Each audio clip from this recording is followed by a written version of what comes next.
स्वतःचा जीव धोक्यात घालून आपल्याला बाप बनवणारी पत्नीच आहे.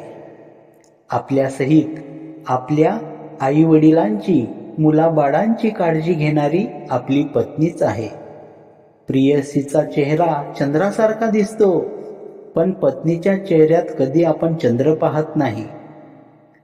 प्रियसीच्या प्रेमात दुनियेला विसरणारे पत्नीची काळजी घेण्याचं मात्र विसरतात.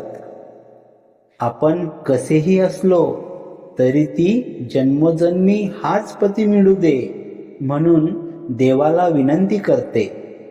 आपल्या दीर्घ आयुष्यासाठी प्रार्थना करते. संसार एकट्याचाच नसतो, दोघांचाही असतो. तिच्या सोबत प्रेमरूपी खत पाणी घालत चला. धन्यवाद मित्रांनो.